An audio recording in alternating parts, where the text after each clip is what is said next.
She was already at the door when he said it. The trunk was loaded. The deed was signed and folded inside her coat pocket, pressed flat against her ribs, like something she needed to feel the weight of to believe. 3 years in Coldwater Bluff.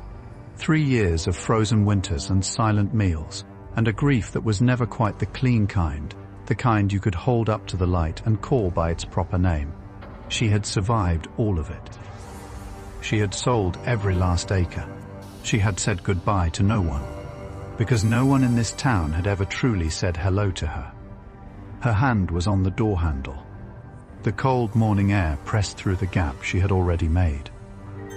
And then she heard it. One word, spoken so low it barely disturbed the silence around it.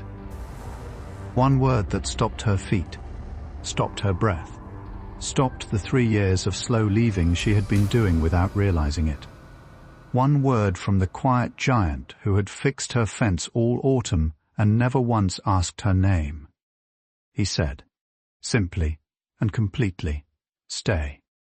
And nothing in Elara Voss's carefully dismantled life was ever the same again. There are towns that hold people, and there are towns that simply trap them, and Coldwater Bluff had always been the second kind for Elara Voss, though she had not understood that distinction on the morning she arrived 3 years ago with a new husband and a trunk full of carefully folded hope. She had been 26 then, young enough to believe that a fresh place could mean a fresh beginning, young enough to think that the man sitting beside her on the wagon seat, with his easy smile and his broad shoulders and his confident hands on the reins, was the kind of man who kept the promises he made in front of a preacher. She had believed all of it completely, the way only someone who has been lonely for a very long time can believe in the sudden appearance of warmth, without question, without reservation, without the protective hesitation that experience eventually teaches. Her name before the marriage had been Elara Marsh. She had grown up in a small Ohio town so unremarkable that she sometimes struggled to recall specific details of it. Only the general feeling. Grey skies in winter, the smell of her mother's bread, the particular silence of a house with too few people in it, and too much space between them. Her father had been a quiet, distant man who expressed affection through labor rather than words, who showed up when things needed fixing but disappeared when things needed feeling. Her mother had been kind in the exhausted way of women who have given most of themselves away to circumstances that did not deserve the gift. Elara had learned early to make herself small. Not physically, she had always been slender, with the kind of fine-boned delicacy that made people underestimate the endurance living inside her, but emotionally, she had learned to need very little out loud, to absorb disappointment quietly, to find small private joys in the spaces between the larger absences. She read everything she could find. She walked long distances alone without minding the solitude. She developed a self-sufficiency that looked, from the outside, like strength, but was really just the particular armor of someone who learned very young that needing people openly was a reliable way to be let down. She met Thomas Voss at a church social when she was 24. He was handsome in the uncomplicated way of men who have never suffered enough to acquire depth, clear blue eyes, a ready laugh, the easy confidence of someone accustomed to being the most comfortable person in any room. He pursued her with a directness she found disarming. He said she was the most beautiful woman he had ever seen. And he said it plainly, without embarrassment, as if stating a simple fact that everyone else had somehow failed to mention to her. No one had ever spoken to her quite like that. No one had looked at her quite like that, as if she were something worth the full weight of a person's attention. She said yes to everything too quickly. She knew that now. The wedding was small, attended by people she was closer to through habit than affection, and Thomas's friends, who laughed loudly and drank freely and seemed to her, even then, to belong to a version of him she had not yet fully met. But she pushed the unease down, folded it beneath the white dress and the flowers and the particular brightness of a day when everything still feels possible. She was good at folding things down. She had been practicing her whole life. The trouble with Thomas did not announce itself dramatically. It arrived the way most truths arrive in a marriage, gradually in small increments, each one individually explainable, each one easy to minimize or reframe or absorb into the larger project of staying hopeful. The first winter in Ohio had been hard financially, and he had been short-tempered in ways she attributed to stress.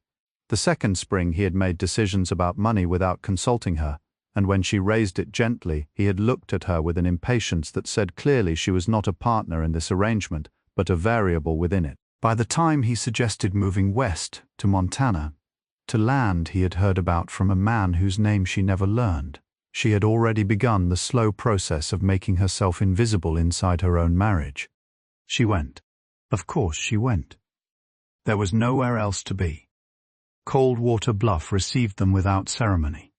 The land Thomas had purchased was real enough, 40 acres on the eastern edge of the valley, with a small house that needed considerable work and a fence line that had mostly surrendered to the weather.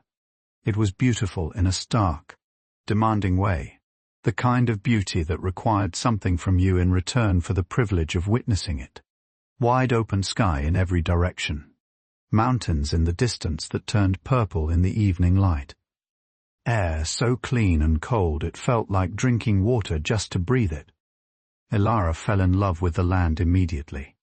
Instinctively. In the uncomplicated way she had never quite managed with her husband. The land did not pretend. It did not smile at her, and then look through her. It asked nothing of her emotions, and gave her its honesty without negotiation.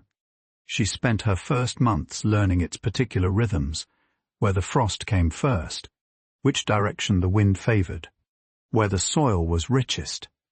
She planted a small garden along the south wall of the house and tended it with the focused devotion of someone who has found the one thing that responds reliably to care. Thomas worked the land with initial enthusiasm that faded by the second season into something harder to name. He was not a cruel man in the ways that stories require cruelty to look. He did not raise his voice often, did not break things, did not make the kind of threats that leave visible marks. His particular damage was quieter than that. He was absent in ways that went beyond physical location. He forgot her birthday not once but twice without apology. He made friends in town.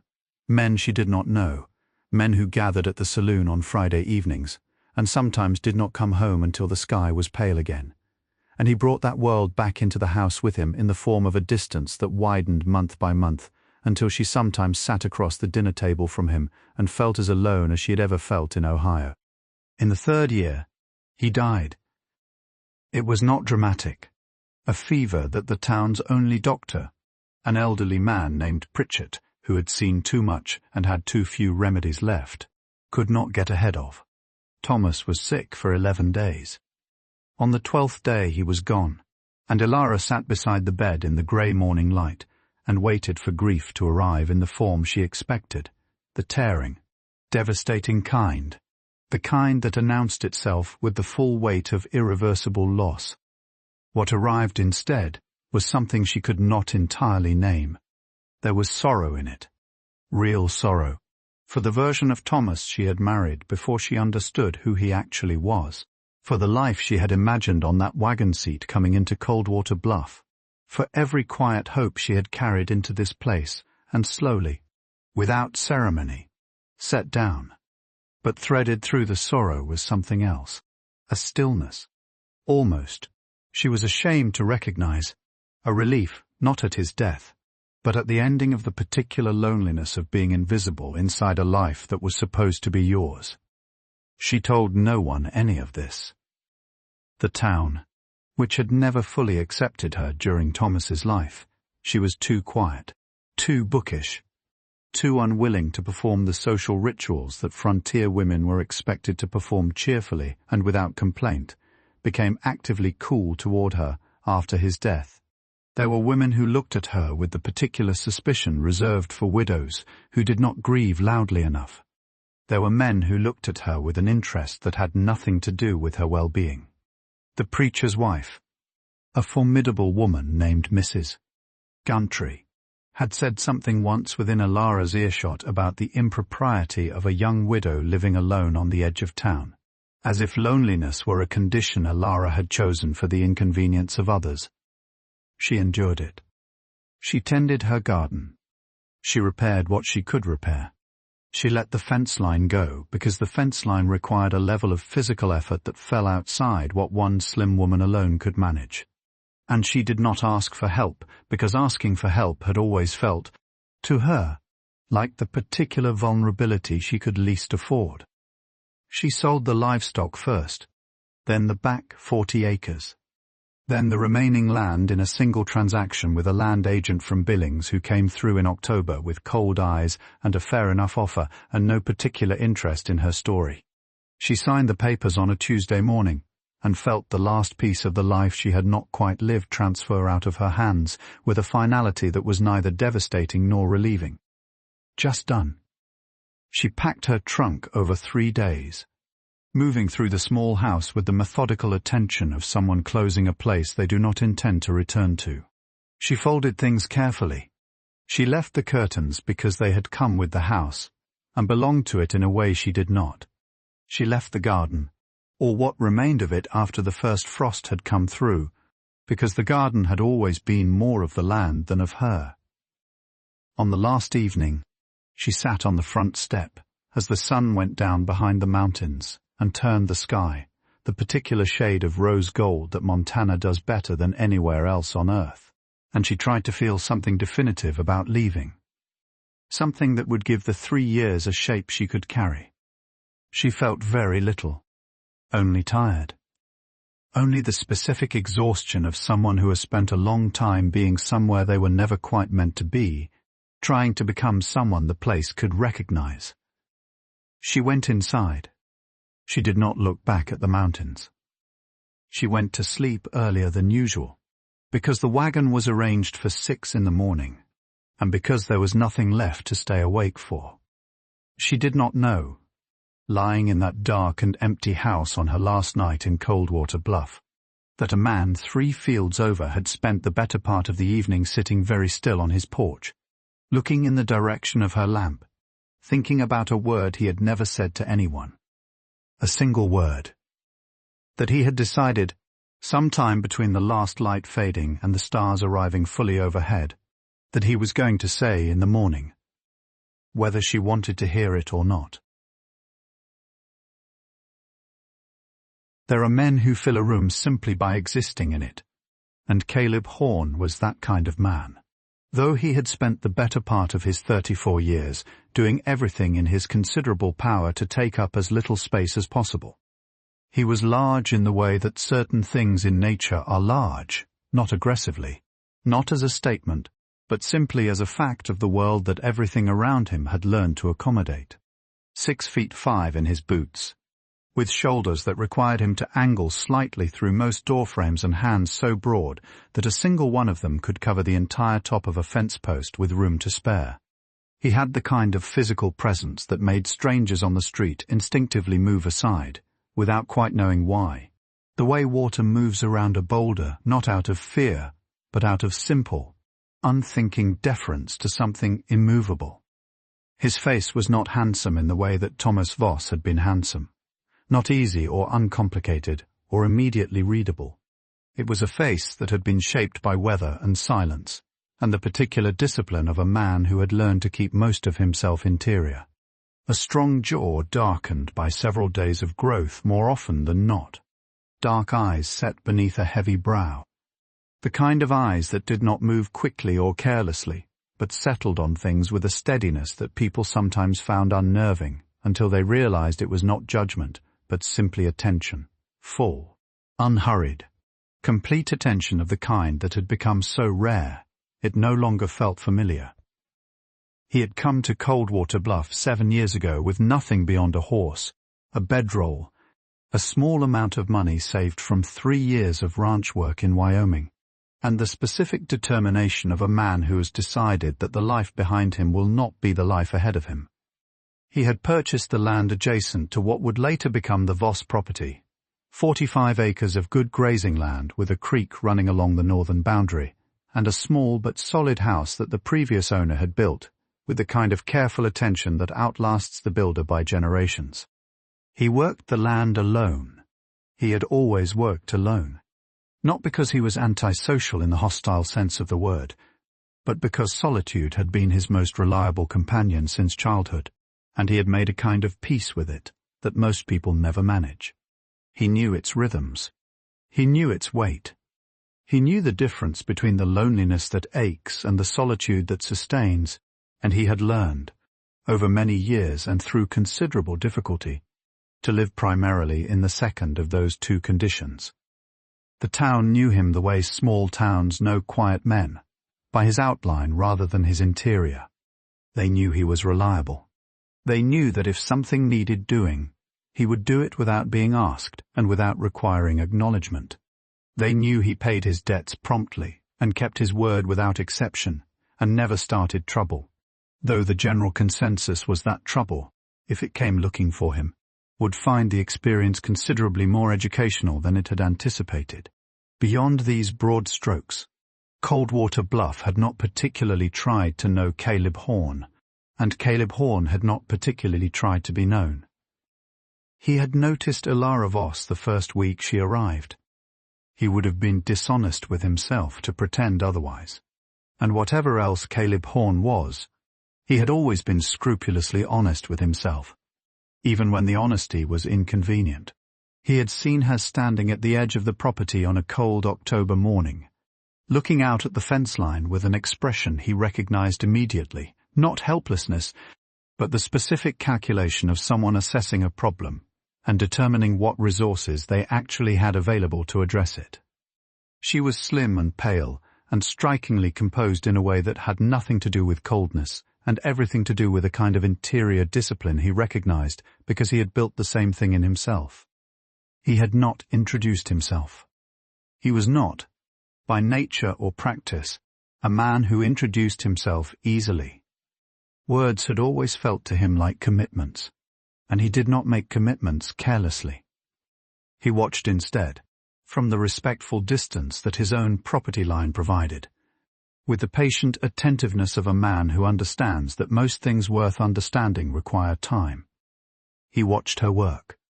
She worked hard, harder than most people would have expected from someone her size, with a focused efficiency that suggested she was accustomed to doing things herself and had long since stopped waiting for assistance. He watched her tend the garden along the south wall through spring and into summer, moving between the rows with a quiet absorption that reminded him, obscurely and with some private warmth, of the way he himself moved through work he loved. He watched her manage the small difficulties of the property, the stuck gate, the loose board on the porch step, the window that had swollen in the summer heat and refused to close properly, with a methodical patience that he found, without entirely understanding why, deeply restful to observe. He watched her husband too, and what he saw there sat in him uncomfortably, the way things sit in a man who notices more than he says and carries the weight of it without an outlet. Thomas Voss was not a bad man in the obvious sense, but he was absent in ways that Caleb, watching from a distance, found increasingly difficult to look past. The way he came back from town on Friday evenings, loose and loud, and not quite himself. The way he never seemed to be looking in the direction Elara was standing. The way the garden along the south wall was entirely hers, in a way that the rest of the property should have been both of theirs, and wasn't. Caleb said nothing. It was not his place. He kept his distance and kept his observations to himself and went about the business of his own land with the disciplined focus of a man who knows the boundaries of his own jurisdiction. Then came the inciting incident, the thing that changed the careful distance he had maintained into something he could no longer entirely sustain. It was a Wednesday in late September, the kind of Montana morning that arrives with a cold so clean and sharp it feels like the world has been remade overnight. Caleb had been up before dawn, as was his habit, moving through the early tasks of the day with the unhurried efficiency of long routine. He was repairing a section of his own northern fence line when he heard it. Not a dramatic sound, Not a cry for help or a crash or anything that would have demanded immediate response. Just a small, particular sound. The sound of something giving way. He looked up. Across the property line, the long section of fence that ran along the eastern boundary of the Voss land had finally surrendered to a season of neglect and a night of wind. Not all of it, just a 30-foot stretch near the corner post, which had been listing at an angle for weeks and had now completed its slow fall, taking the rails on either side of it down with it. It was not a catastrophe, but it was the kind of damage that, left unaddressed, would invite the kind of additional problems that multiplied quietly and expensively over time. He stood looking at it for a moment. Then he looked toward the Voss house. Elara was visible at the kitchen window, a small pale shape behind the glass, and even at this distance he could see the particular stillness of someone who has just added one more problem to a list that was already longer than their resources. Thomas Voss's horse was not in the corral. He had been gone since the previous evening. Caleb set down his own tools. He walked to his barn, gathered what he needed, and crossed the property line without deliberation, the way a man crosses a line he has already decided, in some quiet internal conversation with himself, to cross. He did not knock on the door. He did not announce himself. He simply went to the fallen fence and began the work of setting it right, moving through it with the steady, methodical competence of someone for whom this kind of labor was as natural as breathing. He was halfway through the repair when he heard the back door of the house open. He did not look up immediately. He heard her footsteps cross the yard, heard them stop a short distance away, heard the particular quality of a silence that contained a question. Then her voice. It was the first time he had heard it at close range, and it was not what he expected, though he could not have said precisely what he had expected. It was quieter than he anticipated, and more careful, carrying the specific restraint of someone who chose their words with the deliberate attention of a person who had learned that words, carelessly offered, could be used against you. She said, "You do not have to do that." He kept working for a moment before responding, not out of rudeness, but because he was at a point in the repair that required both hands and his full attention, and he was not willing to do either the work or the response badly. Then he straightened slightly and looked at her. She was closer than he had expected, standing perhaps 8 feet away, her arms crossed loosely over her chest against the cold, her dark auburn hair pulled back from a face that was, at close range, even more striking than distance had suggested. Not in the conventional decorative sense, but in the way that faces are striking when they carry real interior life, when the bones beneath them have been shaped by actual experience, and the eyes above them have seen things they have not entirely finished processing. She was looking at him without flinching, which he noted. A lot of people flinched slightly when they got their first close look at him, recalibrating their expectations against his actual size. She did not flinch. She simply looked, with a directness that was neither challenging nor inviting, but simply honest. He said, "I know." 2 words. Then he returned to the work. She stood there for a moment longer than he expected. Then she went inside. She came back 20 minutes later, with 2 cups of coffee, set one on the fence post nearest to him without comment, and returned to the house. He drank it when he reached that post.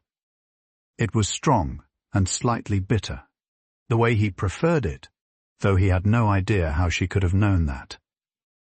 He finished the fence that afternoon. He came back the following week, when he noticed the gate hinge had failed. He came back the week after that for the section near the south corner. He came back every week through October, finding the next thing that needed doing with the focused attention of a man who had given himself a quiet project and intended to see it through, though he would have been hard-pressed to articulate exactly what the project was or when he had decided to undertake it. He and Elara exchanged perhaps 40 words across the entire month of October. But every morning, without fail, She brought him coffee.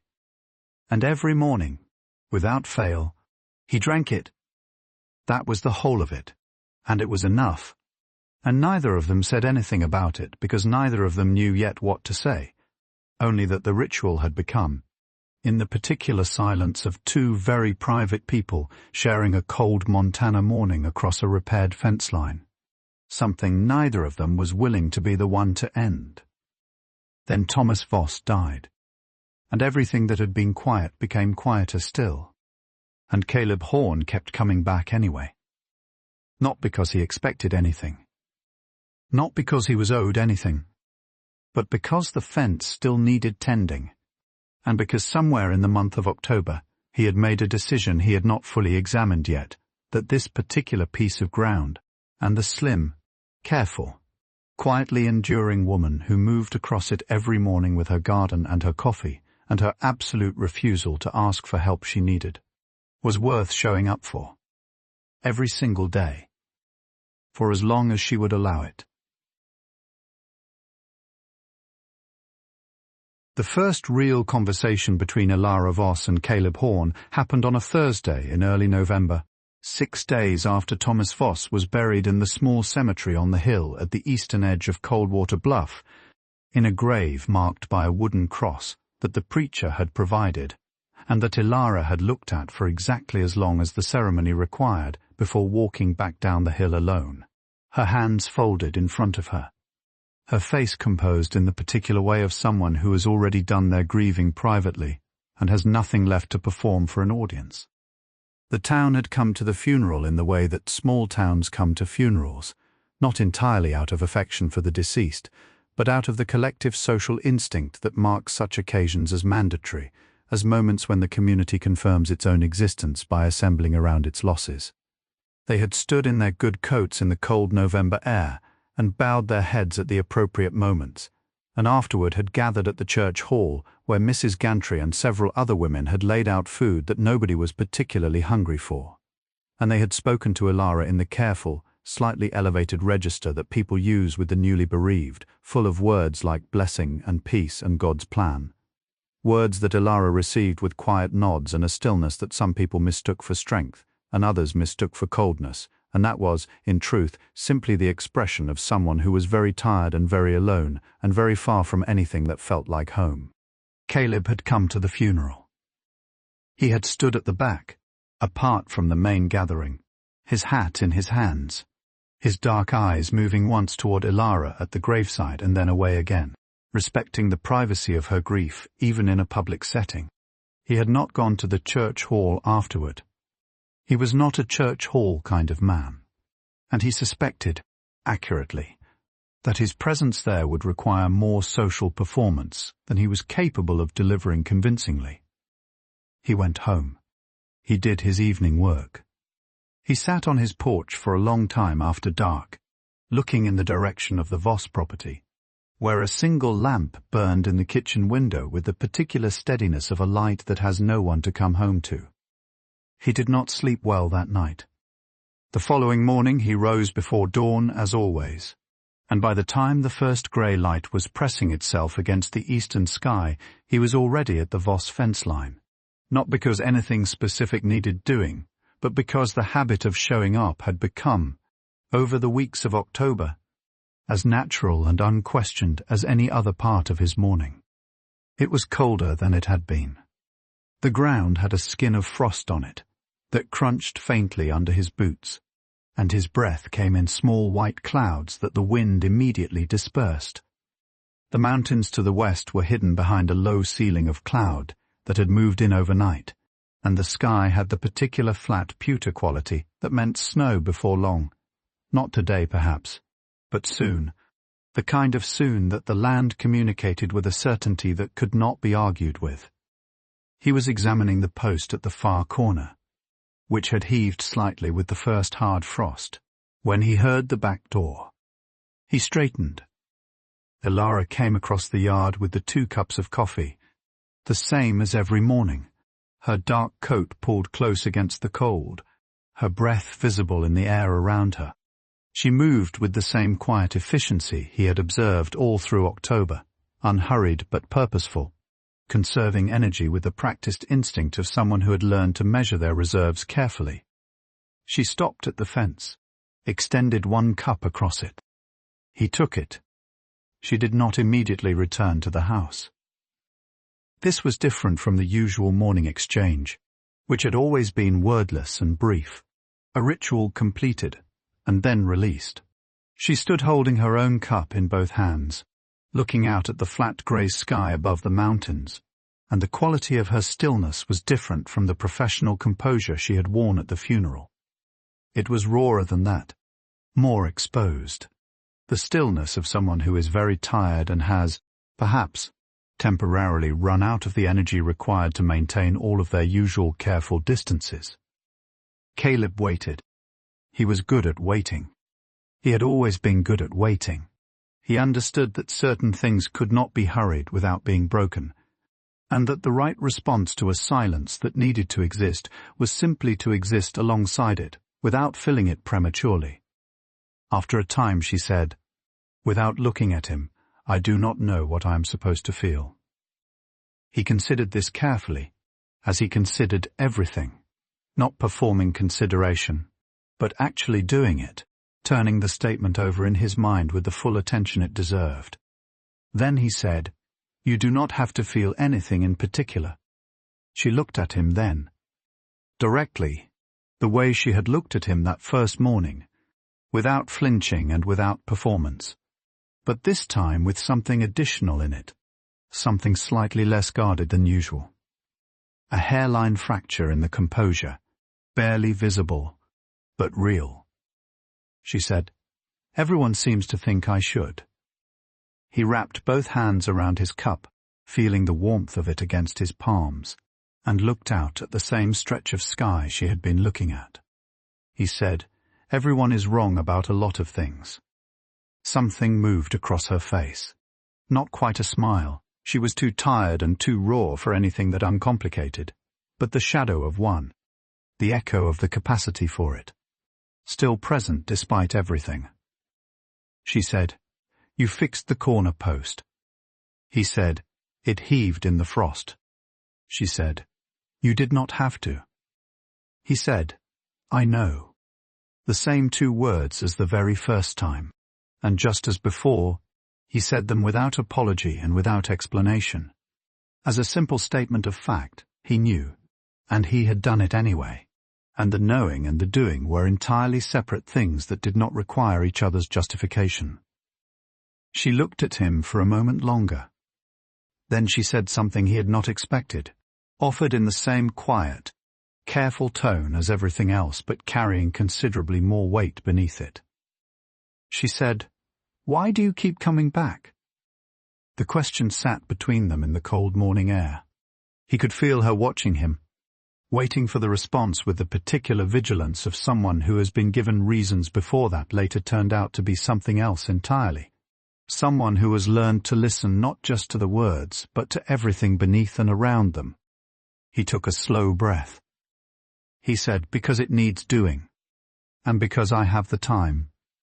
And because," he paused here, "not for effect, but because he was finding the honest shape of the thing, because I do not think you should have to do all of it alone." The last part cost him something.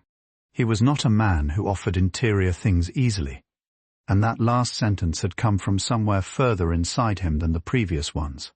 He felt it leave him and land between them, and he did not try to take it back or soften it.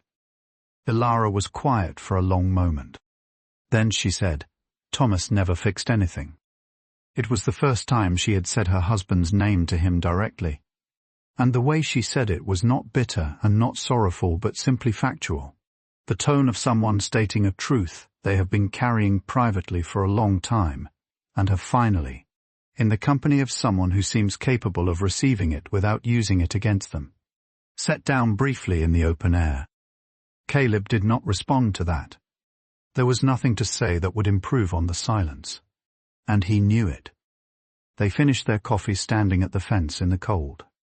When she took his empty cup, she did not go inside immediately. She said, "There is a section of the roof above the back bedroom that has been leaking since October.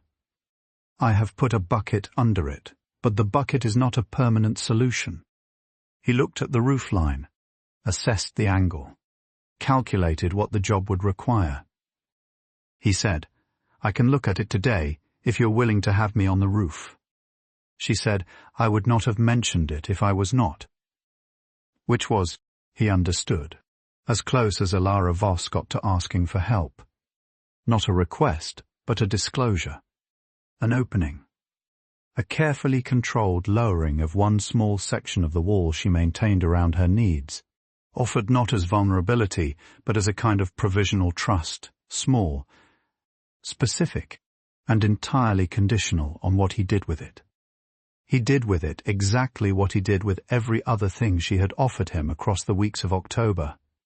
He received it without making it larger than it was. He went and got his tools. He came back, and he fixed the roof. He was on the roof for most of the morning, working through the cold with the focused patience of a man who does not rush things that deserve to be done correctly. From up there he could see the whole of the Voss property spread below him, the garden along the south wall, brown and frostbitten, now but still carrying the shape of what it had been, the small barn with its slightly listing door that he had not yet gotten to, the yard where she had walked back and forth all through October with her coffee and her quiet efficiency and her absolute refusal to acknowledge that she was managing something no single person should have been managing alone. She brought him lunch without being asked, set it on the porch railing below, and called up that it was there without lingering, which he appreciated, the not lingering, the absence of obligation in it, the way she offered things and then released them, leaving no debt attached. He came down at midday and ate on the porch steps. She came out after a few minutes and sat on the far end of the steps, not close but not distant either, holding her own plate, and they ate in the specific comfortable silence of two people who have discovered that they do not need to fill space with words to justify sharing it. This was the texture of the forced proximity that followed, not dramatic, not contrived, but arriving naturally from the simple fact of a woman alone, with a leaking roof and a broken gate and a fence that kept heeding the frost, and a man next door who kept noticing and kept coming back. Over the days that followed, the work brought them into the same spaces repeatedly, the close quarters of practical necessity, the narrow hallway where he needed to pass to reach the back bedroom ceiling, the small barn where they worked together one afternoon sorting and stacking the remaining winter feed, with the coordinated efficiency of people who have learned each other's rhythms without discussing them, the kitchen doorway where he stood one morning answering a question about the corner post, while she stood at the stove and the warmth of the room pressed outward into the cold around him. He was always careful with the space between them, not in a way that was obvious or performed, but in the particular way of a large man who has understood since adolescence that his size can be experienced as pressure even without intent, and who has trained himself over many years to move through proximity with a deliberate gentleness that communicated safety without requiring words. He never stepped closer than the work required. He never lingered in doorways. He never allowed the comfortable silences they had developed to stretch into anything that would require her to re-erect the walls she had occasionally, briefly, let down. She noticed. He could tell she noticed, in the same way she noticed everything, carefully, without comment, filing the observation in whatever interior space she used for things she was not yet ready to name. One evening, later than he usually stayed, they ended up on the porch together in the early dark, having finished a repair that had taken longer than expected. The temperature had dropped sharply, and the first few flakes of the season were drifting down through the lamplight in a way that was almost too perfectly cinematic for the cold, hard reality of a Montana winter's first arrival. She stood with her arms folded, watching the snow, and he stood a few feet away doing the same. And after a long, comfortable silence, she said, very quietly, as if she were thinking out loud rather than addressing him directly, "I used to think I would feel less alone once I was not alone. Then I found out that was not how it worked." He stood with that for a long moment. Then he said, "I know that feeling." She looked at him, not with surprise exactly, but with the particular attention of someone recalibrating. adjusting their understanding of a person in the light of something newly revealed. She said, "You do not seem like someone who gets lonely." He said, "That is because I stopped showing it. Not the same as stopping feeling it." The snow drifted down between them. She looked at him for a moment longer than she usually allowed herself to look at him directly, and in that moment, something passed between them that neither of them was ready to name. Something tentative and fragile and real, the first thread of a thing that had no guarantees attached to it, but was present nonetheless, as undeniable as the snow and the cold and the lamp burning in the window behind her. Then she looked away. She said, "You should get home before the snow sets in." He said, "Yes." He put on his hat. He crossed the yard. He went through the gate he had fixed 3 weeks ago, which swung smooth and silent now on its new hinge. At the property line he stopped. He did not know why exactly. He stood there for a moment with the snow falling around him, and the lamp behind him shrinking with distance, and said nothing, and did nothing, only stood, the way a man stands when he is on the edge of something and has not yet decided whether he is moving forward or back. Then he went home. But that night, for the first time in 7 years of careful solitude, the silence of his house felt different than it usually felt. It felt, specifically, like something was missing from it. And he lay awake for a long time, listening to it, wondering what exactly he was going to do about that. November in Coldwater Bluff did not arrive gently. It came the way most honest things come, without apology, without preparation, without the courtesy of a gradual transition that might allow the people living beneath it to adjust their expectations before the full weight of it settled in. One morning the world was cold and grey and manageable, and the next it was white and absolute, and entirely committed to being exactly what it was, which was winter, real winter, the kind that Montana produces with the particular thoroughness of a place that has never learned to do anything halfway. The snow that had begun on the evening Caleb stood at the property line and did not know what to do with the new silence in his chest, continued through the night and into the following morning, laying itself down in smooth, indifferent drifts against the fence lines and the barn walls and the south side of the house where Elara's garden had been, covering it entirely, erasing the brown remnants of what had grown there with a clean white blankness that was either an ending or a beginning depending entirely on how you chose to look at it. Caleb was at the Voss property before the snow stopped. Not because he had decided to be. Exactly. Not because he had lain awake mapping a plan or constructing reasons. He had simply woken in the early dark, looked at the depth of the snow against his own window, done the immediate calculation of what that depth meant for a property being managed by one person alone, and been out the door and across the property line before the conscious part of his mind had finished forming the thought. He cleared the path from the front door to the barn first, then the barn door itself, which had drifted shut under 2 feet of accumulated snow and would have required considerable effort to force open from the inside. Then the path from the back door to the woodpile, which was the more immediately critical of the two because the temperature had dropped further overnight and would continue dropping, and wood was not a luxury in a Montana November, but a straightforward matter of survival. He was stacking the cleared path with split logs from the woodpile when the back door opened. Elara stood in the doorway in her coat and boots, her hair not yet fully pinned, a cup of coffee in each hand, looking at the cleared paths with an expression that she controlled quickly, but not quite quickly enough, a flash of something unguarded, something that looked almost painfully close to relief. There and then gone, replaced by the composed steadiness she wore like a second skin. She crossed the cleared path and held out his cup without comment. He took it without comment.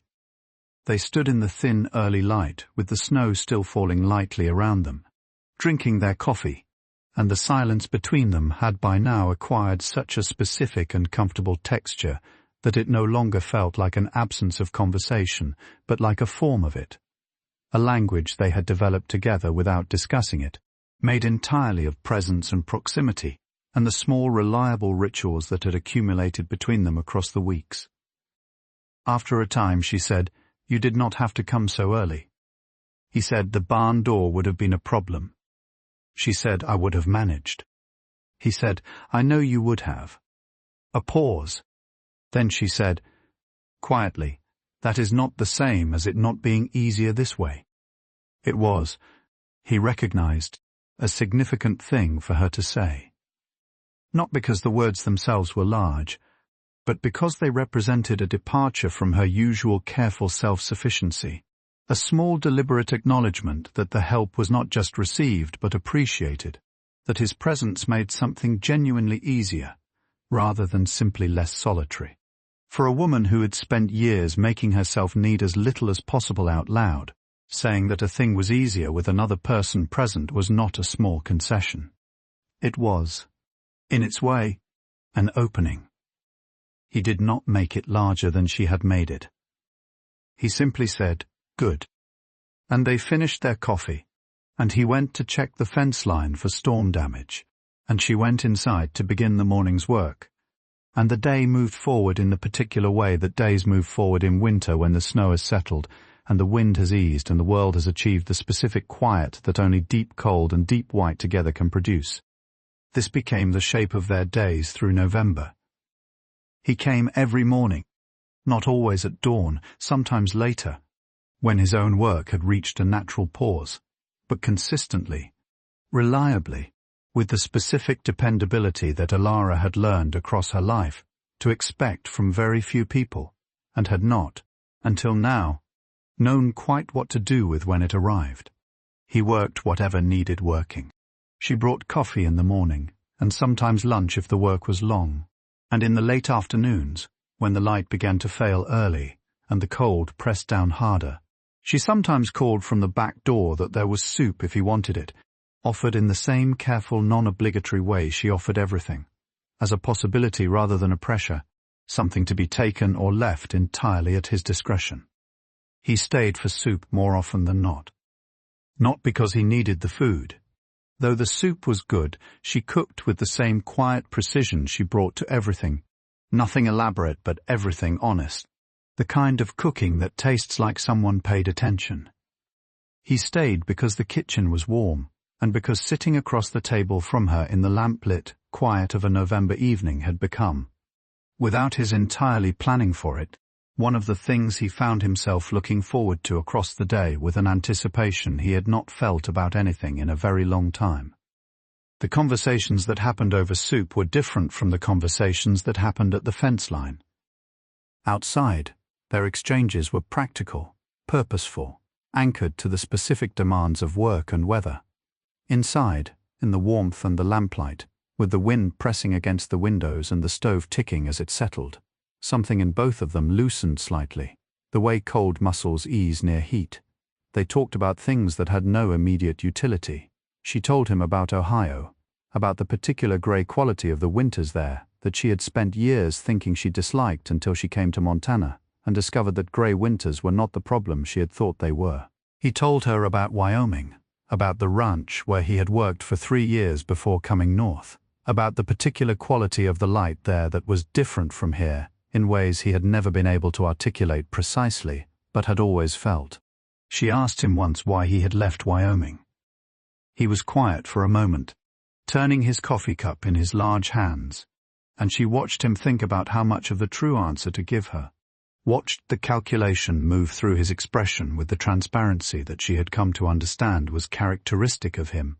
He did not hide his thinking, only his conclusions, deciding what to share only after he had decided it honestly. He said, "There was a woman there. It did not work out the way I thought it would. After that, the place felt different."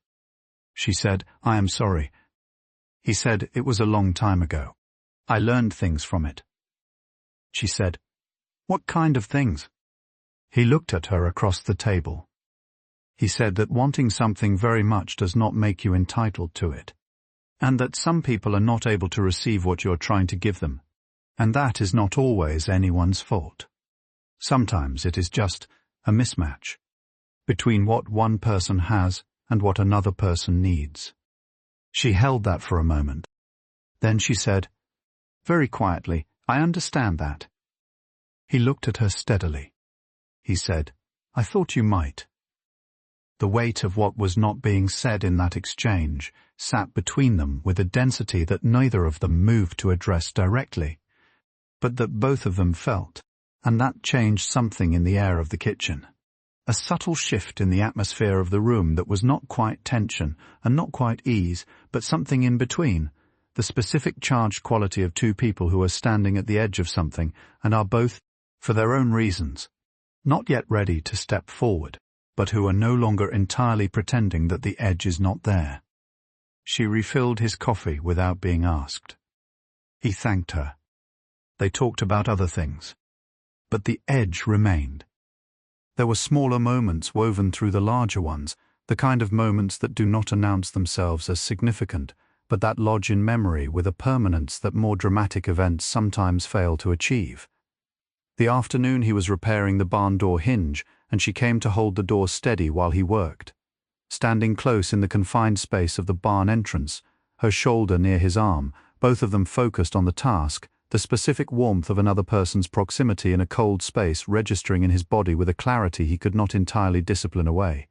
The morning she slipped on the iced-over back step and he was close enough to catch her arm, his hand closing around it with automatic precision, holding her steady, and the moment after, her looking up at him from a distance of perhaps 18 inches, his hand still on her arm, both of them briefly arrested by the proximity that lasted half a second and felt considerably longer. He released her arm immediately. She steadied herself, thanked him briefly, and went inside.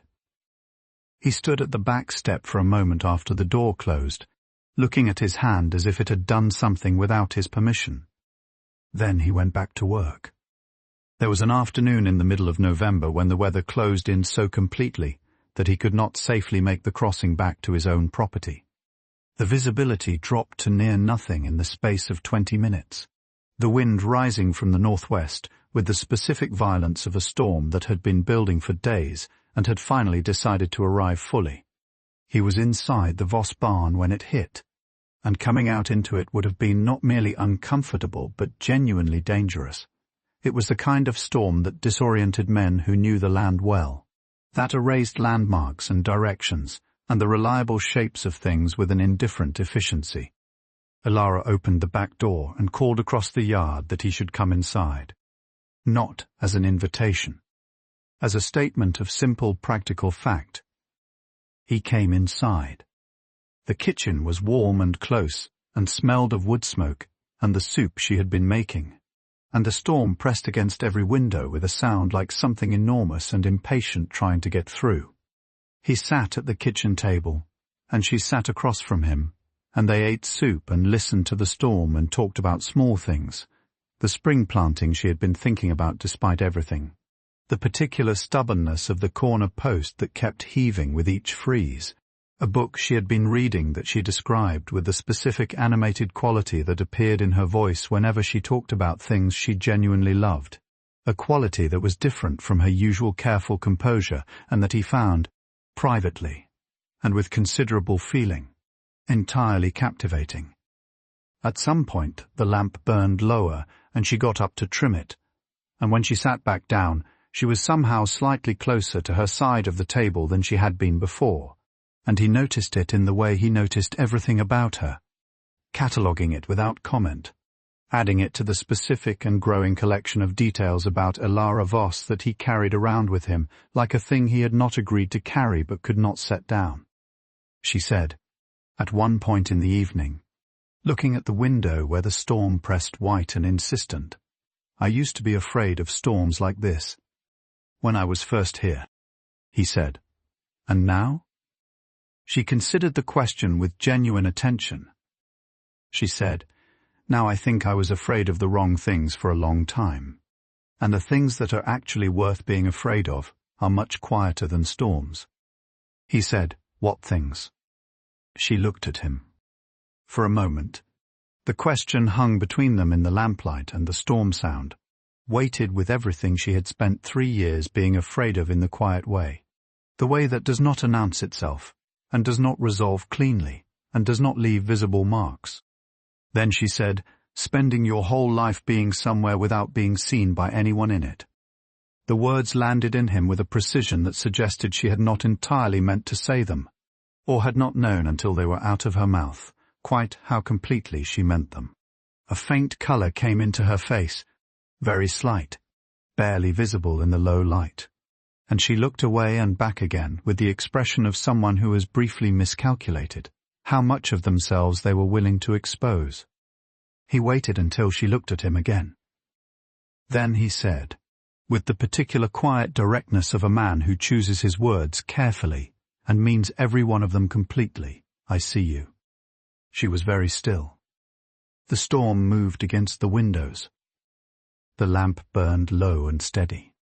She did not respond for a long time, and when she did it was not with words but with the particular expression of someone receiving something they have needed for so long that the receiving of it is almost more than they can hold. Something open and unguarded and real, the hairline fracture in her composure widening for just a moment into something larger. Something that could have been the beginning of tears, but was held back with the specific discipline of a woman who has cried alone so many times that doing it in front of another person feels like a boundary she is not yet ready to cross. She looked down at her hands, then up at him. She said, "Thank you." 2 words. Simple, but carrying the weight of 3 years inside them, and he received them accordingly, not minimizing them, not expanding them beyond what they were, simply receiving them with the same full, unhurried attention he brought to everything she offered him. Outside, the storm continued its enormous, indifferent work. Inside, in the warm kitchen with the low lamp and the soup and the storm against every window, something that had been growing quietly between 2 very private and very careful people for the better part of 2 months, settled into a shape that was no longer deniable, even if neither of them was yet ready to name it. They sat together until the storm eased, and when it did, he put on his coat and his hat and crossed back to his own property through the clean white silence of the aftermath, and she watched him go from the kitchen window, and neither of them said anything about what the evening had. December arrived in Coldwater Bluff with the particular finality of a door being closed from the outside. The days shortened to something barely worth calling days, pale and brief and swallowed at both ends by a darkness that arrived earlier than felt reasonable and stayed longer than felt fair. The cold deepened past the point of being merely uncomfortable into the kind of cold that required genuine respect, the kind that turned breath to ice on a scarf and made metal surfaces dangerous to touch with bare skin and reduced the distance between survival and its absence to a series of small practical decisions made correctly or not. The mountains disappeared entirely behind cloud for days at a time, and the valley floor stretched white and still and enormous in every direction, and the town of Coldwater Bluff pulled itself inward the way small communities do in hard winters, each household becoming its own small world connected to the others only by the thin threads of necessity and habit. For Elara, the deepening of winter brought a deepening of something else entirely. She had spent 3 winters in Coldwater Bluff. The first had been survivable because everything was still new enough to require her full attention. The sheer logistics of an unfamiliar place in an unfamiliar season, demanding enough of her that there was little room left for the particular weight of her unhappiness. The second had been harder, the novelty gone and the reality of what her marriage actually was settling in with a permanence she could no longer reframe as temporary. The third last years had been the hardest, Thomas already fading by then in ways she had not yet understood as terminal. The house full of a silence that was different from solitude because it contained another person in it. A person who was present in body and entirely elsewhere in every way that mattered. This winter was different from all of them. This winter had Caleb Horne in it. Not in any way she could have explained to Mrs. Gantry or to the women at the dry goods store who watched her with their particular mixture of pity and judgment whenever she came into town. Not in any way that was dramatic or visible or available for the kind of interpretation that small towns applied to widows who spent time with men who were not their husbands. He came to work, he fixed things, He drank her coffee and ate her soup, and sat across her kitchen table in the evenings when the weather made staying sensible. And what existed between them was nothing that could be pointed at directly, only a texture, an atmosphere, a specific quality of presence that she had not known was possible until it arrived, and that she now understood with the particular clarity of someone who has spent a long time in its absence, was the rarest thing in the world. To be genuinely known by another person. Not performed at. Not assessed. Not found wanting or found sufficient or found anything that required a verdict. Simply known, seen in the specific and unhurried way that Caleb Horne saw everything, with the full weight of his attention, and none of its judgment, as if she was simply and completely herself, and that was not only acceptable but something he had made, without announcement, a quiet daily choice to show up for.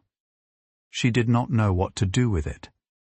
That was the truth she carried through December like something fragile she was afraid of breaking by handling it incorrectly. She had no framework for this. Her entire adult experience of being known by another person had been the specific painful experience of being known and found insufficient by Thomas, who had seen her clearly enough and simply not cared, by the town, which had assessed her and found her too quiet and too contained and too unwilling to perform herself in the ways expected, by her own family, who had loved her in the distant way of people who do not quite know what to do with a child who feels more deeply than they know how to receive. She had spent years learning to make herself need less. And now here was this man, this enormous quiet man with his steady dark eyes and his reliable presence, and his absolute refusal to want anything from her beyond the simple fact of her company, dismantling that careful architecture one small daily gesture at a time. It terrified her. Not him. Never him.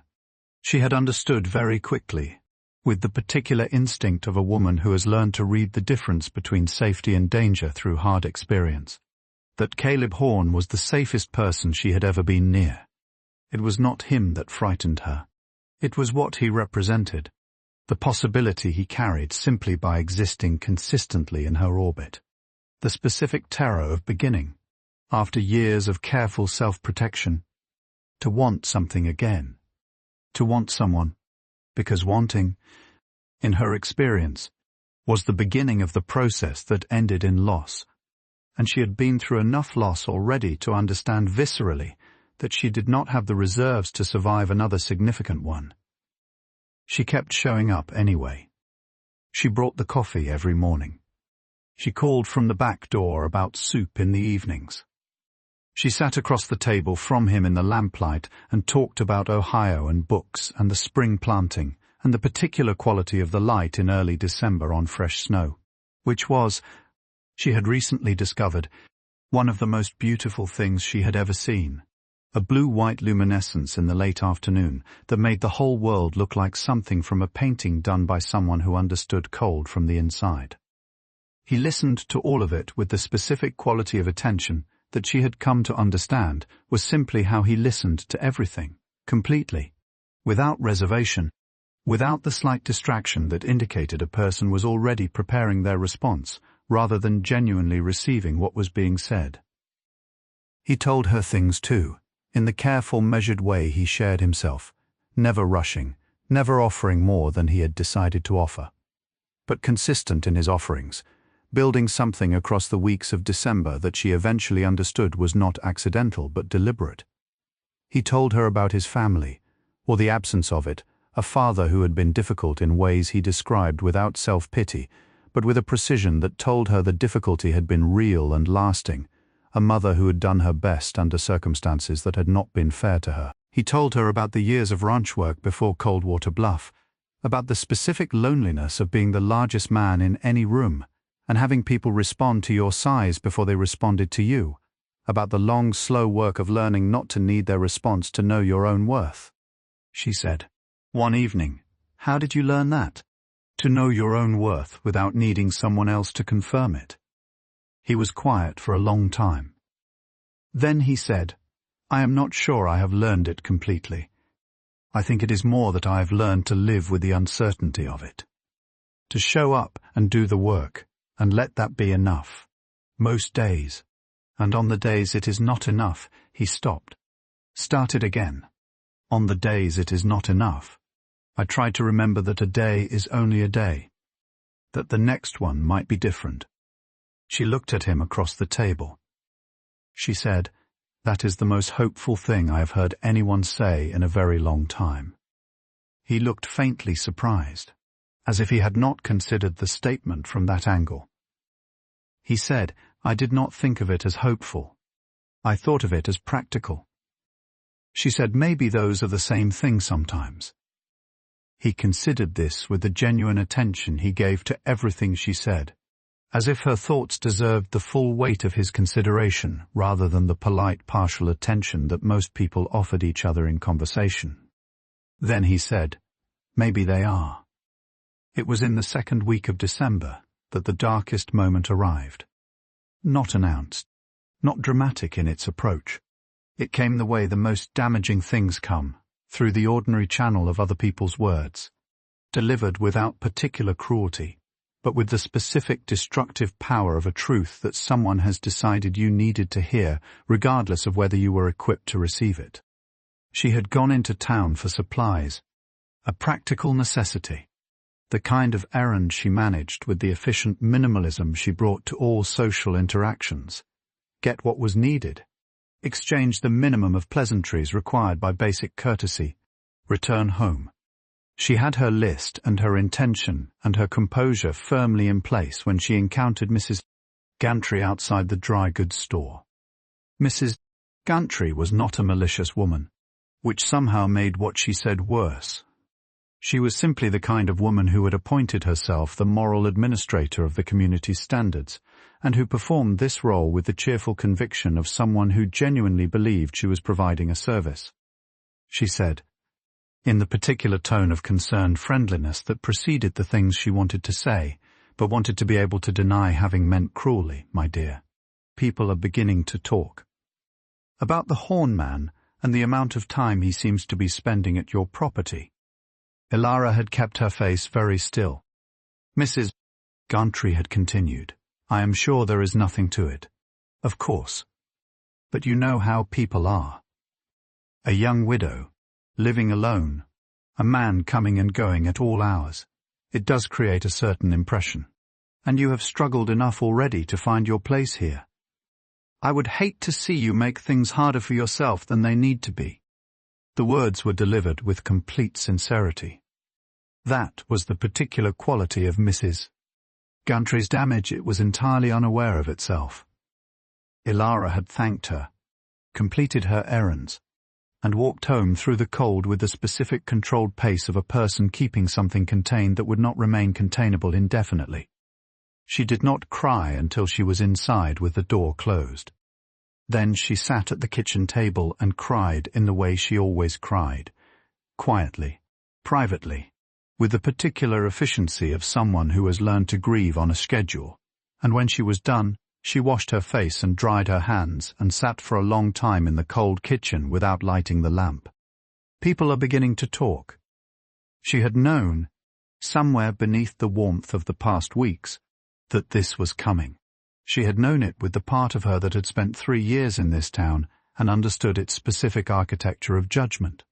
She had known it and had let herself not know it, had let herself exist inside the warmth and the coffee and the lamplight and the quiet evenings as if they were available to her without cost, as if she were the kind of woman for whom warmth was simply permitted, rather than something that required constant justification. She had been foolish. The thought arrived with a cruelty that surprised her, not because it was unfamiliar, but because she had believed, over the past weeks, that she was beginning to be free of it, the reflexive self-diminishment, the automatic assumption that anything good that came near her was either mistaken in its proximity or temporary in its intention. She had believed she was healing. But sitting in the dark kitchen with Mrs.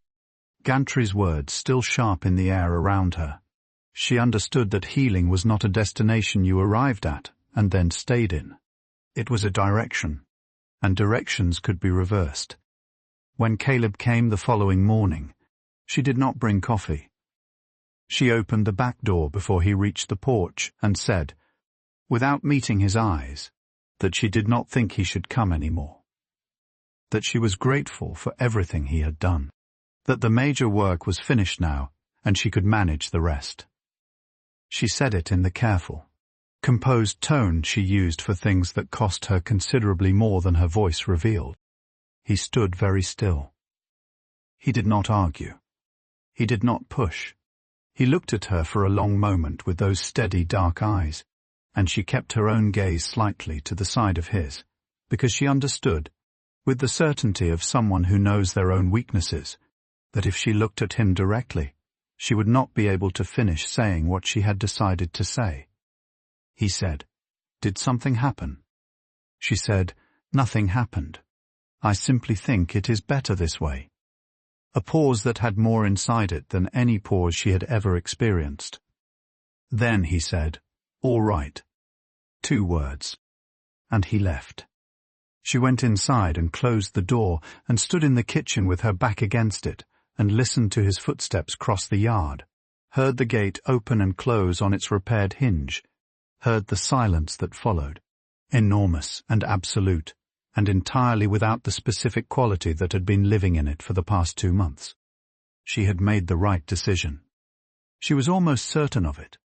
She told herself this repeatedly across the day, with the focused insistence of someone trying to convince themselves of something their body has already decided is not true. She kept busy.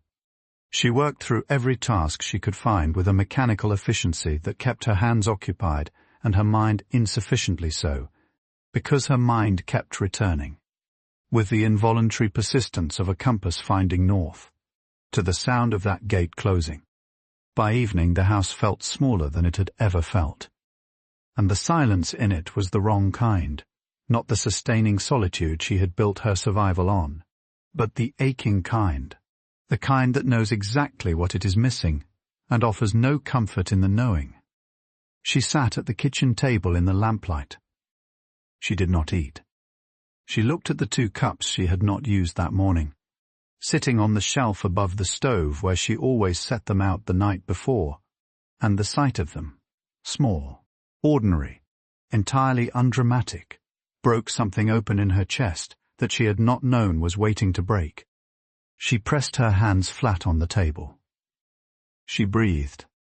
She sat with the full weight of what she had done, which was the same thing she had been doing her entire life dressed up in the language of self-protection. She had seen something real and good and entirely without agenda, and she had sent it away before it could leave on its own. Because that was what she knew how to do. Because staying had always, for Elara Voss, felt like the most dangerous thing imaginable.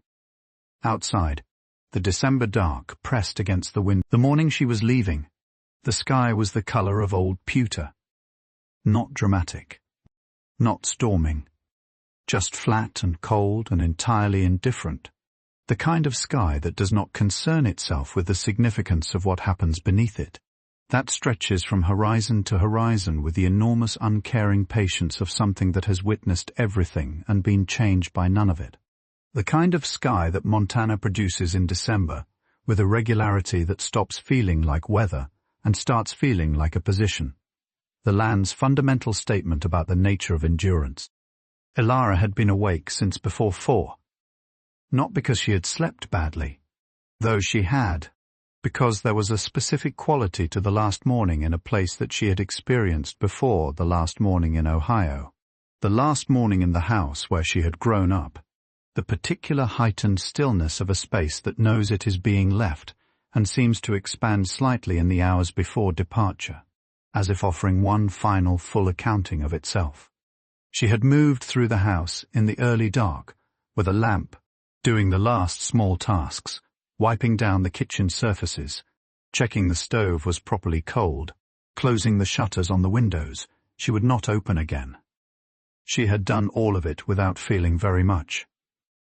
That was what she had told herself, and she had believed it, mostly, right up until she came to the kitchen shelf and saw the 2 cups she had set out the previous evening out of pure habit, the habit of 11 weeks. and had stood there for a long moment looking at them before putting them both away in the crate with the other packed things. The trunk was by the front door. The wagon was arranged for 6, driven by a man from the livery named Coulter, who asked no questions and charged a fair price, and would take her to the stage stop at Millhaven, 12 miles east, where she would begin the long process of going somewhere that was not here. She had not decided precisely where that was. She had money enough from the land sale to make several choices. She had thought about going back to Ohio, and then thought about it more carefully, and understood that Ohio was not a place she was going back to, but a place she was retreating to, and that the distinction mattered more than the destination. It did not matter. She was going. That was the decision. That was the fixed point. At 5:30 she put on her coat. At 5:45 she checked the trunk one final time, running her hand over the latched lid with the brief, unseeing attention of someone confirming a thing they have already accepted. At 5:50 she picked up her travelling bag. At 5:55 she put her hand on the door and opened it. The cold came in immediately, the specific sharp cold of a December morning in the valley, carrying the smell of snow and pine and frozen ground. The smell she had been breathing for 3 years without ever entirely getting used to it. The smell that she had not realized until this precise moment she was going to carry in her memory for a very long time after she left it behind. She stepped through the door and stopped. He was standing at the end of the path. Not on her property, not at the fence. At the end of the path, just beyond the gate he had repaired in October, standing in the space between her land and the road, his hat on and his coat buttoned against the cold and his hands at his sides, his breath coming in slow white clouds in the still morning air. He was not blocking the path. He was simply present in it, the way he was present in everything, without drama, without performance, without anything that could be called pressure except the simple, enormous fact of him being there. She had not heard him come. She had not seen a lamp at his property when she looked, as she had found herself doing from habit on this last morning, in that direction. He had simply arrived. She stood on the porch step and looked at him across the 20 feet of frozen path between them, and felt something move through her that was not quite any single emotion, but contained several: surprise, and something that was almost relief and almost terror in equal measure. And beneath both of those, deeper and less nameable, the specific feeling of someone who has been trying very hard to want the wrong thing and has just run out of the energy required to keep wanting it. She said, because she could not think of anything else to say, and because saying something felt necessary. Caleb. He looked at her. The distance between them was 20 feet, and the morning was very still, and his voice, when he spoke, carried across it without effort, low and even, and entirely without the performance of a man who has rehearsed what he is saying, carrying instead the specific quality of words that have been held for a long time and are being released now, not because the moment is perfect, but because the moment is the last one available. He said, "Stay." One word. Just that. No explanation attached. No argument constructed around it. No list of reasons. No qualified conditional that made the request smaller, or safer, or easier to refuse. Just the word, placed in the cold morning air between them, with the complete simplicity of something that has been reduced to its essential truth by a long process of arriving at it. Stay. She stood very still on the porch step. Her travelling bag was in her hand. The trunk was inside the door behind her. Coulter and his wagon would be at the road in 5 minutes, she said, and her voice was not entirely steady. You should not have come. He said, I know. She said, I told you it was better this way. He said, you told me what you thought I needed to hear. A pause. She said, Caleb. He said, I am not asking you to do anything you do not want to do. I am not asking you to feel anything you do not feel. I am not asking you to stay for me. She waited. He took one step forward. not closing the distance entirely. Just enough to make it clear that he was not speaking from a safe remove, but from the full committed proximity of someone who has decided that what they are saying is worth the risk of saying it completely. He said, "I am asking you to stay for yourself. Because I have watched you for 11 weeks, and I have seen what you are when you are here.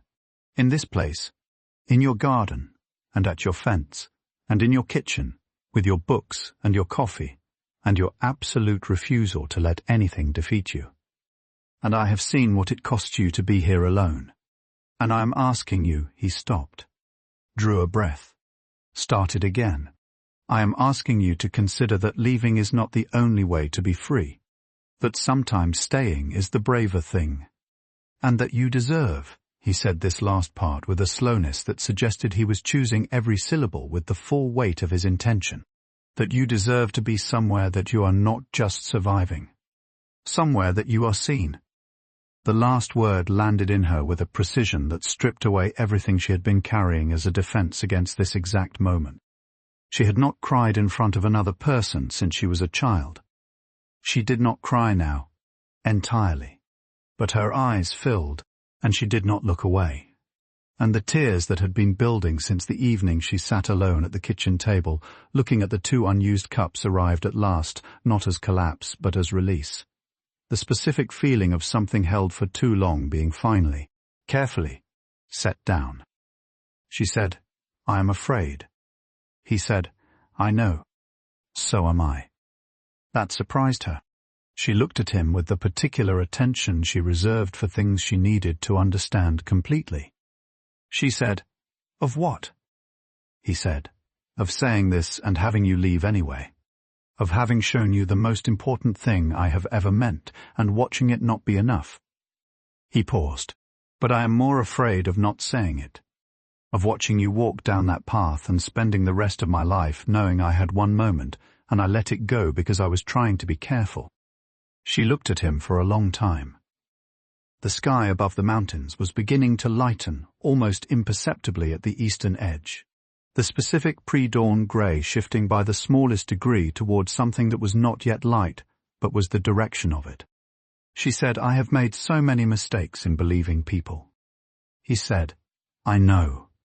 I am not asking you to believe me. I am asking you to give yourself the chance to find out. That is all. Just that." The morning held them both in its cold, still air. 20 feet of frozen path between them. Her travelling bag in her hand. His hands at his sides. She thought about Ohio, about the grey winters and the small, unremarkable town, and the version of herself that would return there, older, quieter, more careful, carrying 3 years of Montana in her like a country she had visited once and left before she was ready. She thought about the wagon and the stage and the long journey toward a destination she had not chosen so much as defaulted to. The particular passivity of a decision made by elimination rather than desire. She thought about 11 weeks of mornings with coffee and repaired fence posts and soup in a warm kitchen, and a man who listened to everything she said as if it deserved the full weight of his attention. She thought about what it had felt like on the morning she had told him not to come back, when the gate had closed on its repaired hinge and the silence had become the wrong kind. She set down the travelling bag. Not dramatically. Not with any gesture that announced itself as a decision. She simply set it down on the porch step beside her. The way you set something down, when you have been carrying it long enough to understand it, is heavier than it needs to be.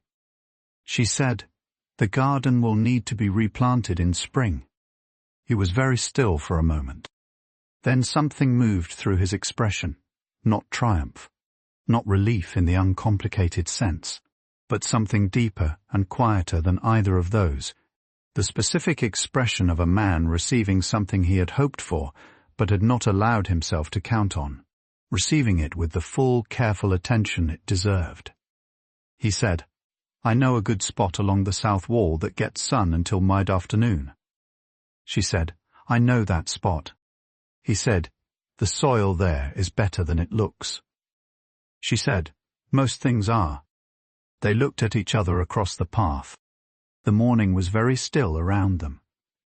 Then she heard Coulter's wagon coming up the road, the specific sound of hooves on frozen ground, and she turned and went back inside and picked up the travelling bag and brought it back out and walked down the path to the gate and told Coulter, who looked at her with the incurious practicality of a man who has transported enough people to understand that their reasons are not his business, that she would not be needing the wagon after all, and that she was sorry for the inconvenience, and that she would pay him for the trip regardless.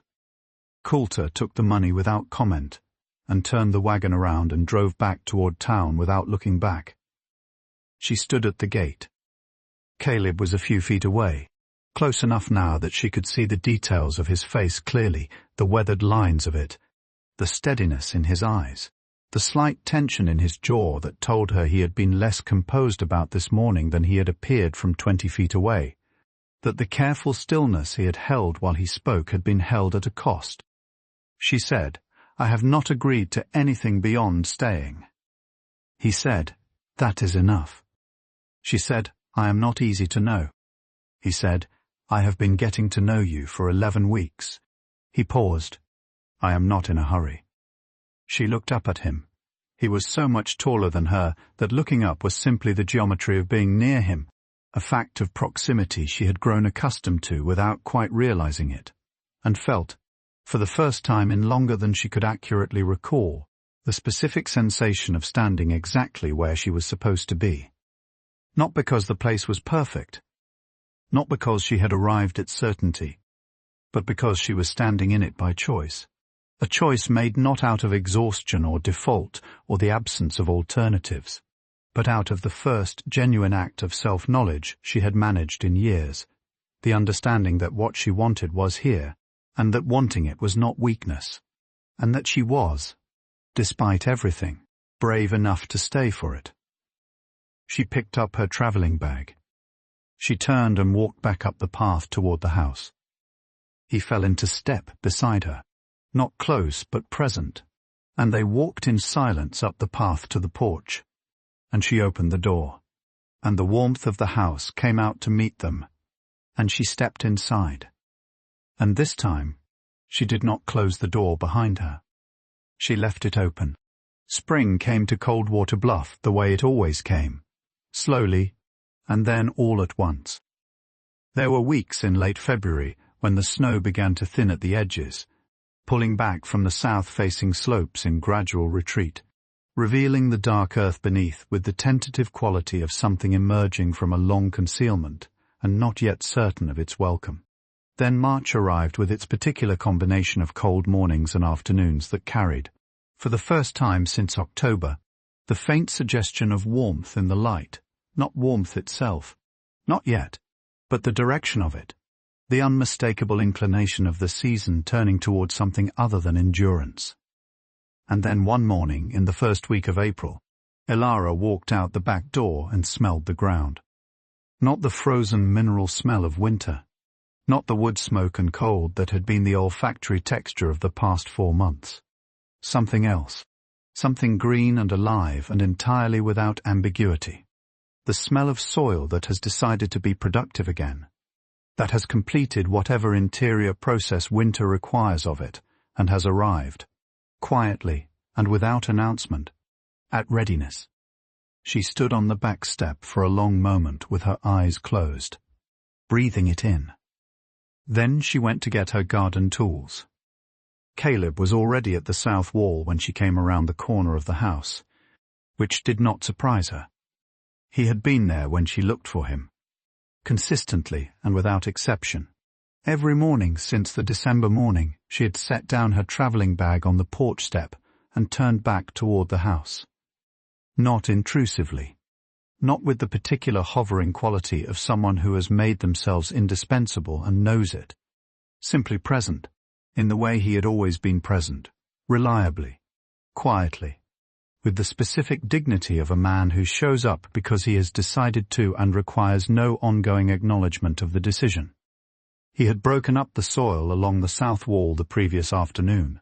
She could see, turning it over with the methodical attention he brought to everything, working the winter compaction out of it, preparing it for what she had told him, across a kitchen table conversation in late March. She intended to plant. He was examining the corner section when she arrived, crouching down to run a handful of soil through his large fingers, assessing its readiness with the focused attention of someone who understands that land does not lie if you know how to ask it the right questions. He looked up when she came around the corner. She said, "You turned it already." He said, "Yesterday afternoon. It needed another day to settle before planting." She said, "You could have told me?" He said, "I was going to. Then I thought you might want to see it this morning when the light was right." She looked at the turned earth along the south wall, dark and rich in the early April light, the specific quality of prepared ground that carried the particular promise of potential rather than mere possibility, not just could be, but will be, given time and attention and the reliable return of warmth. She said, quietly, "It looks good." He said, "The soil here is better than you thought when you started." She smiled. Not the shadow of a smile. Not the echo of the capacity for one. A real smile, unhurried and unguarded. The kind that reaches the eyes and stays there without being called back. She had been doing that more often over the past months, smiling in the full way, without the reflex of restraint that had governed her expressions for so long that she had stopped noticing it until it began to ease. Caleb looked at her when she smiled, and his expression did what it always did in those moments. Something opened in it, something warm and steady, and entirely without complication. The expression of a man who has found the thing he was looking for and is not yet accustomed to the finding of it, who still receives it each time with something close to wonder. He was not a man who said everything he felt, but he said enough. He had always said enough. She understood now the right things at the right moments, chosen with the specific precision of someone who understood that words were commitments and honored them accordingly. And the things he did not say were present in everything he did, in the turned soil and the repaired gate, and the coffee drunk in cold mornings and the steady dark eyes that saw her, that had always seen her, from before she had known how to be seen. They planted the garden together that morning, side by side along the south wall in the April light, working in the comfortable coordinated silence of people who have learned each other's rhythms completely, who have spent enough mornings in shared practical labor to move around each other without instruction, each knowing without discussion where the other is and what the other needs and when to step aside and when to step in. She planted the tomatoes in the section nearest the wall, where the reflected warmth would give them the best start. He built the support stakes with the same careful precision he brought to every structural task, driving them in at the exact angle required, tying the guide strings with the specific economy of someone who does not waste effort on appearance, but does not sacrifice function for speed. She planted the herbs along the front edge, rosemary and sage, and the particular variety of thyme her mother had grown in Ohio, the seeds of which she had carried west in a small paper envelope, and had somehow not lost through everything. She had not planted the thyme before. She had carried it through 3 years, and 2 houses, and a marriage, and a widowing, and the long process of dismantling a life, and she had never planted it, saving it always for later, for a time that felt more certain, more permanent, more worth the committing of something she had carried so carefully for so long. She planted it now, pressing the small seeds into the prepared earth with the specific, deliberate attention of someone performing an act that is also a statement, that is also an acknowledgement of something decided, something settled, something that has moved from the conditional into the actual. Caleb watched her do it without speaking. When she was done, she sat back on her heels and looked at the planted row and felt the full weight of what it meant settle through her with a warmth that had nothing to do with the April sun. He said, from beside her, "What kind is it?" She said, "Thyme. My mother's variety. I have been carrying the seeds for 3 years." A pause. He said, "Why now?" She looked at the earth where the seeds were. She said, because now feels like staying. He was quiet beside her. Then he said, "It is." 2 words. The same 2 words he had been saying to her, in various forms, since October. Simple, unqualified. Delivered with the complete commitment of a man who does not say things he does not mean, and does not mean things he is not prepared to stand behind entirely. She looked at him. He looked at her.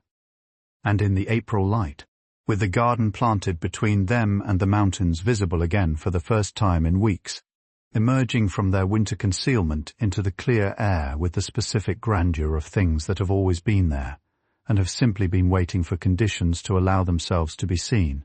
Something completed itself between Elara Voss and Caleb Horne that had been in the process of completing since a cold October morning when a man had crossed a property line without being asked, and a woman had brought him coffee without being asked, and neither of them had said anything about it, because neither of them had known yet what it was. They knew now, and knowing was enough. More than enough. It was everything. The town talked, of course. Towns like Coldwater Bluff talk about everything and everyone, and a young widow who had been expected to leave and had not, who had been seen planting a garden in April with the large quiet man from the neighbouring property, gave the town considerable material to work with across the spring. Mrs. Gantry expressed her views to several people who were not particularly interested in receiving them. The women at the dry goods store watched Elara with new eyes, still assessing, always assessing, but the assessment had shifted slightly, had acquired a grudging quality that was not quite respect, but was in the same general neighbourhood. Elara received all of it with the same quiet composure she brought to everything. But the composure was different now from what it had been. It was no longer the composure of someone holding themselves together through force of will and the absence of alternatives. It was the composure of someone who has found solid ground and knows it and no longer requires the world's confirmation to be certain of it. She walked into town for her errands and walked home again, and the opinions of Coldwater Bluff settled around her like weather, present, sometimes uncomfortable, entirely unable to touch the thing she had built inside herself across the winter. That thing had a name now. She had found it one evening in late March, sitting at the kitchen table with Caleb across from her in the lamplight, in the middle of an ordinary conversation about nothing in particular. And she had looked at him, and the name of it had arrived so simply and completely that she had almost laughed at the length of time it had taken her to find it. Home.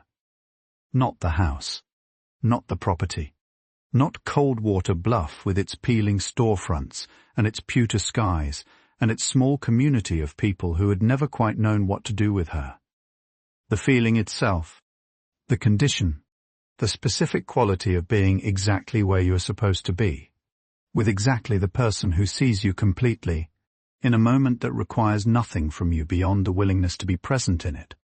She had spent 3 years looking for home in the wrong direction, looking for it in places and in a person who was not capable of providing it, not because of any fundamental unworthiness in herself, but because she had been looking outside herself for something that could only be built from the inside out, a foundation of self-knowledge, of understanding her own worth without requiring the world to confirm it, of choosing, deliberately and with full information, the life she wanted to inhabit.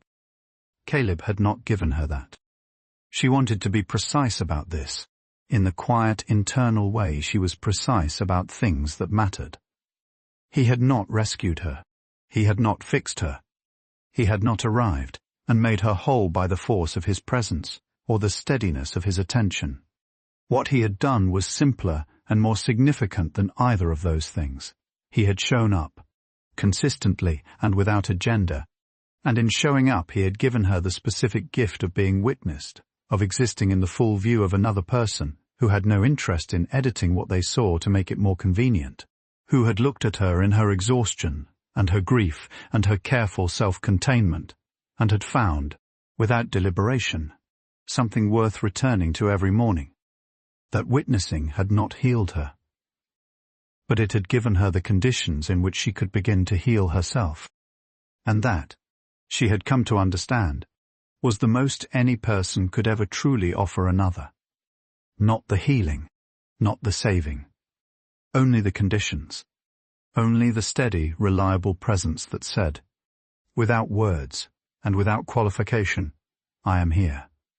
I see you.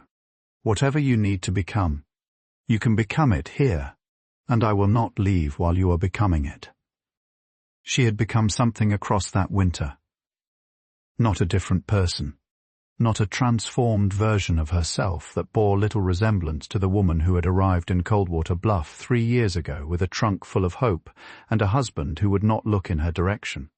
She was still Elara, still quiet, still careful with her words, still most herself in the early morning with coffee and the particular quality of light on fresh snow or new earth. Still prone to carrying things longer than she needed to before setting them down. Still working, and likely always working, on the deep-rooted belief that she had to earn the right to need things. But she was Elara, with solid ground under her feet. Elara, who had planted her mother's time. Elara, who left the door open. On a Sunday morning in May, Caleb asked her to marry him. Not on his knees. Not with a ring produced from a coat pocket. Not with a speech prepared in advance that hit all the expected notes. He asked her the way he did everything, simply, directly, without performance, in the middle of an ordinary moment, because the ordinary moments were where he lived and where he had learned that the most important things tended to find their truest expression. They were at the fence line. She was checking the new growth along the garden border, pleased with how the time was coming in. He was examining the corner post, which had finally, after a winter of his attention, stopped heaving with the frost. He said, "Without preamble, I would like to marry you. If that is something you would want." She straightened up slowly. She looked at him. He was looking back at her with the full, steady attention she had come to understand was simply how he looked at things he cared about, completely, without reservation. With the particular patience of someone who has decided that whatever the answer is, it deserves to be waited for properly. She said, "You are not in a hurry." You said. He said, "I am not. But I know what I want, and I think you do too." She was quiet for a moment. The May morning was warm and bright, and the mountains were entirely visible, and the garden along the south wall was green and growing, and the gate on its repaired hinge stood open in the way she had taken to leaving it, because closed gates required a reason, and she had run out of reasons. She said, "Yes." Simply, completely, without qualification or condition, or the careful hedging that had governed her most significant decisions for as long as she could remember. Just yes. Offered with the full weight of someone who has done the interior work of arriving at a choice and is no longer afraid of what the choice costs.